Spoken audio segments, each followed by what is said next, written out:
BJP ಕಾರ್ಯಕರ್ತೆ ಸುಜಾತಾ ಹಂಡಿ ವಿವಸ್ತ್ರ ಪ್ರಕರಣ ದಿನದಂದೇ ದಿನಕ್ಕೆ ಸಾಕಷ್ಟು ತಿರುವನ್ನು ಪಡ್ಕೊಳ್ತಾ ಇದೆ. ಈಗಾಗಲೇ ಸಾಕಷ್ಟು ವಿವಿಧ ಆಯಾಮಗಳಲ್ಲಿ ಸಿಐಡಿ ಅಧಿಕಾರಿಗಳು ಈ ಪ್ರಕರಣಕ್ಕೆ ಸಂಬಂಧಪಟ್ಟಂತೆ ಸಾಕಷ್ಟು ವಿವಿಧ ಆಯಾಮಗಳಲ್ಲಿ ಈಗಾಗಲೇ ತನಿಖೆಯನ್ನು ಕೈಗೊಂಡಿದೆ. ಒಂದು ಕಡೆ ಸಾಕಷ್ಟು ತಲಾಶೆಯನ್ನು ಮಾಡಿರ್ತಕ್ಕಂಥದ್ದು. ಇದರ ನಡುವೆ ಈ ಸುಜಾತಾ ಹಂಡಿಯನ್ನು ಕೂಡ ತನ್ನ ಕಸ್ಟಡಿಗೆ ತೆಗೆದುಕೊಳ್ಳುವ ಮೂಲಕ ವಿಚಾರಣೆ ಮಾಡುವಂಥ ಒಂದು ಸಾಧ್ಯತೆಗಳು ಇರತಕ್ಕಂಥದ್ದು. ಸದ್ಯ ನಾನೀಗ ಹುಬ್ಬಳ್ಳಿಯ ಸರ್ಕಿಟ್ ಹೌಸ್ನ ಆವರಣದಲ್ಲಿದ್ದೀನಿ. ಕಳೆದ 7-8 ದಿನಗಳಿಂದ ಸಿಐಡಿ ಅಧಿಕಾರಿಗಳು ಈ ಪ್ರಕರಣಕ್ಕೆ ಸಂಬಂಧಪಟ್ಟಂತೆ ಸುಜಾತಾ ಹಂಡಿ ವಿವಸ್ತ್ರ ಪ್ರಕರಣಕ್ಕೆ ಸಂಬಂಧಪಟ್ಟಂತೆ ವಿವಿಧ ಆಯಾಮಗಳಲ್ಲಿ ಒಂದು ವಿಚಾರಣೆಯನ್ನು ಮಾಡುವ ಮೂಲಕ ಪ್ರತಿಯೊಂದು ಹಂತದಲ್ಲೂ ಕೂಡ ಸುಜಾತಾ ಹಂಡಿ ಅವರ ಕುಟುಂಬಸ್ಥರು ಇರ್ಬೋದು, ಅದೇ ರೀತಿ ಪೊಲೀಸ್ ಇಲಾಖೆಯ ಅಧಿಕಾರಿಗಳು ಇರ್ಬೋದು, ಹೀಗೆ ನಾನಾ ವಿಧಗಳಲ್ಲಿ ತನಿಖೆಯನ್ನು ಕೈಗೊಳ್ಳುವ ಮೂಲಕ ಈ ಪ್ರಕರಣದ ಗಂಭೀರತೆಯನ್ನು ಪಡೆದುಕೊಂಡಿರ್ತಕ್ಕಂಥದ್ದು. ಒಂದು ಕಡೆ ಅವರ ಕುಟುಂಬಸ್ಥರು ಅಂದರೆ ಅವರ ತಾಯಿ ಇರ್ಬೋದು, ಅವರ ಸಹೋದರಿ ಸೇರಿದಂತೆ ಅನೇಕ ಅವರ ಕುಟುಂಬಸ್ಥರನ್ನು ಕರೆಸುವ ಮೂಲಕ ಇಲ್ಲಿ ವಿಚಾರಣೆಯನ್ನು ಮಾಡುವ ಮೂಲಕ ಸಿಐಡಿ ಅಧಿಕಾರಿಗಳು ಒಂದು ಕಡೆ ತಲಾಶೆಯನ್ನು ನಡೆಸಿರ್ತಕ್ಕಂಥದ್ದು.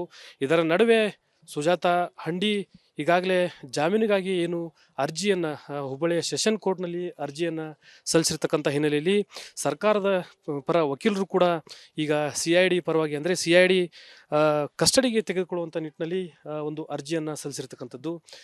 ಈ ಕಳೆದ 5-6 ದಿನಗಳಿಂದ ಇದೇ ಸರ್ಕಿಟ್ ಹೌಸ್ನಲ್ಲಿ ಸಿಐಡಿ ಅಧಿಕಾರಿಗಳು ಬೀಡು ಬಿಟ್ಟಿದ್ದಾರೆ. ಈ ಪ್ರಕರಣದ ಗಂಭೀರತೆಯನ್ನು ನಿಜಕ್ಕೂ ಸಾಕಷ್ಟು ಆಯಾಮಗಳಲ್ಲಿ ತನಿಖೆಯನ್ನು ಮಾಡುವಂಥವ್ರು ಇರ್ಬೋದು, ಅಂದರೆ ಅಧಿಕಾರಿ ವರ್ಗದವ್ರನ್ನ ಇರ್ಬೋದು, ಅದೇ ರೀತಿ ಅವರ ಕುಟುಂಬಸ್ಥರನ್ನ ಇರ್ಬೋದು. ಹೀಗೆ ಈ ಪ್ರಕರಣಕ್ಕೆ ಸಂಬಂಧಪಟ್ಟಂತೆ ಪ್ರತ್ಯೇಕ 6 FIRಗಳು ದಾಖಲಾಗಿದೆ.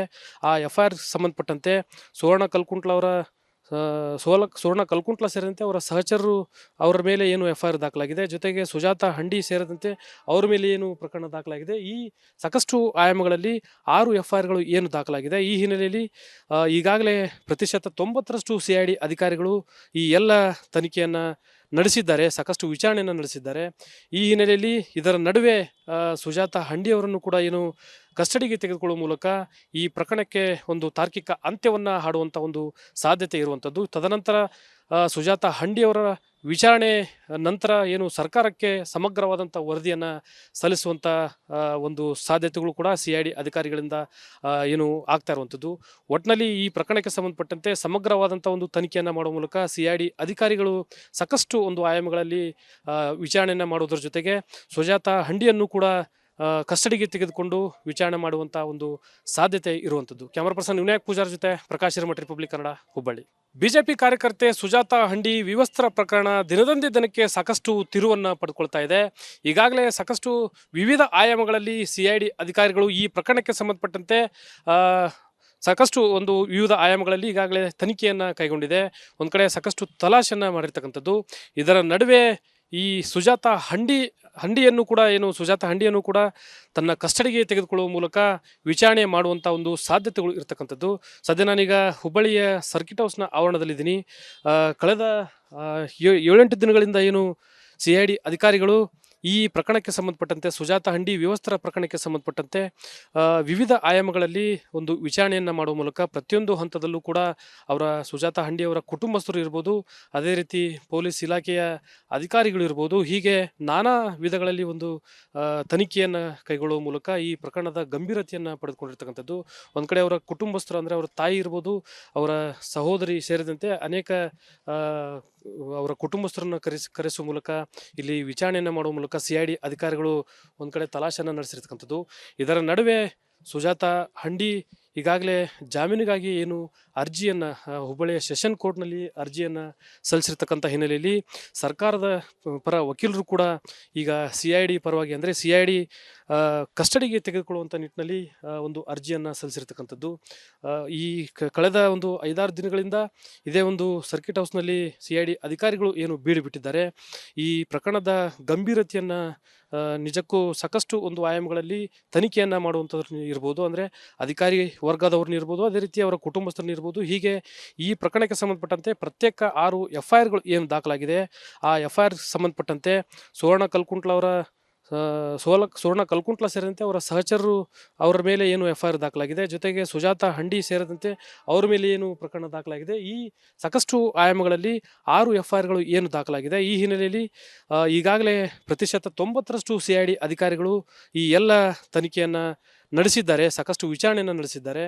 ಈ ಹಿನ್ನೆಲೆಯಲ್ಲಿ ಇದರ ನಡುವೆ ಸುಜಾತ ಹಂಡಿ ಅವರನ್ನು ಕೂಡ ಏನು ಕಸ್ಟಡಿಗೆ ತೆಗೆದುಕೊಳ್ಳುವ ಮೂಲಕ ಈ ಪ್ರಕರಣಕ್ಕೆ ಒಂದು ತಾರ್ಕಿಕ ಅಂತ್ಯವನ್ನು ಹಾಡುವಂಥ ಒಂದು ಸಾಧ್ಯತೆ ಇರುವಂಥದ್ದು. ತದನಂತರ ಸುಜಾತ ಹಂಡಿಯವರ ವಿಚಾರಣೆ ನಂತರ ಏನು ಸರ್ಕಾರಕ್ಕೆ ಸಮಗ್ರವಾದಂಥ ವರದಿಯನ್ನು ಸಲ್ಲಿಸುವಂಥ ಒಂದು ಸಾಧ್ಯತೆಗಳು ಕೂಡ CID ಅಧಿಕಾರಿಗಳಿಂದ ಏನು ಆಗ್ತಾ ಇರುವಂಥದ್ದು.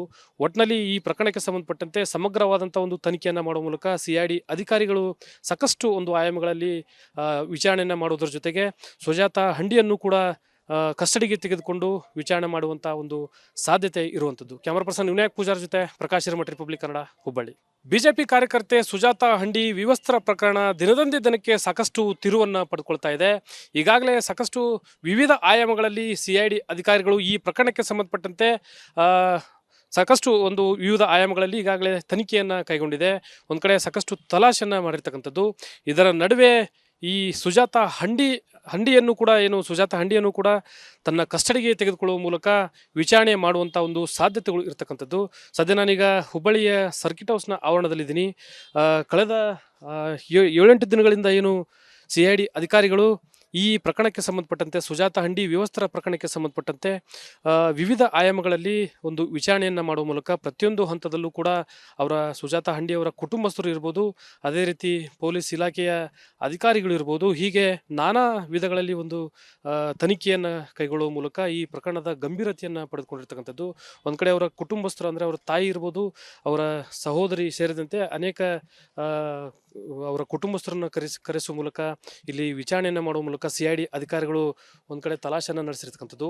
ಇದರ ನಡುವೆ ಸುಜಾತ ಹಂಡಿ ಈಗಾಗಲೇ ಜಾಮೀನಿಗಾಗಿ ಏನು ಅರ್ಜಿಯನ್ನು ಹುಬ್ಬಳ್ಳಿಯ ಸೆಷನ್ ಕೋರ್ಟ್ನಲ್ಲಿ ಅರ್ಜಿಯನ್ನು ಸಲ್ಲಿಸಿರ್ತಕ್ಕಂಥ ಹಿನ್ನೆಲೆಯಲ್ಲಿ ಸರ್ಕಾರದ ಪರ ವಕೀಲರು ಕೂಡ ಈಗ CID ಪರವಾಗಿ ಅಂದರೆ CID ಕಸ್ಟಡಿಗೆ ತೆಗೆದುಕೊಳ್ಳುವಂಥ ನಿಟ್ಟಿನಲ್ಲಿ ಒಂದು ಅರ್ಜಿಯನ್ನು ಸಲ್ಲಿಸಿರ್ತಕ್ಕಂಥದ್ದು. ಈ ಕಳೆದ ಒಂದು 5-6 ದಿನಗಳಿಂದ ಇದೇ ಒಂದು ಸರ್ಕಿಟ್ ಹೌಸ್ನಲ್ಲಿ CID ಅಧಿಕಾರಿಗಳು ಏನು ಬೀಡು ಬಿಟ್ಟಿದ್ದಾರೆ. ಈ ಪ್ರಕರಣದ ಗಂಭೀರತೆಯನ್ನು ನಿಜಕ್ಕೂ ಸಾಕಷ್ಟು ಒಂದು ಆಯಾಮಗಳಲ್ಲಿ ತನಿಖೆಯನ್ನು ಮಾಡುವಂಥವ್ರು ಇರ್ಬೋದು, ಅಂದರೆ ಅಧಿಕಾರಿ ವರ್ಗದವ್ರನ್ನ ಇರ್ಬೋದು, ಅದೇ ರೀತಿ ಅವರ ಕುಟುಂಬಸ್ಥರನ್ನ ಇರ್ಬೋದು. ಹೀಗೆ ಈ ಪ್ರಕರಣಕ್ಕೆ ಸಂಬಂಧಪಟ್ಟಂತೆ ಪ್ರತ್ಯೇಕ 6 FIRಗಳು ಏನು ದಾಖಲಾಗಿದೆ, ಆ FIR ಸಂಬಂಧಪಟ್ಟಂತೆ ಸುವರ್ಣ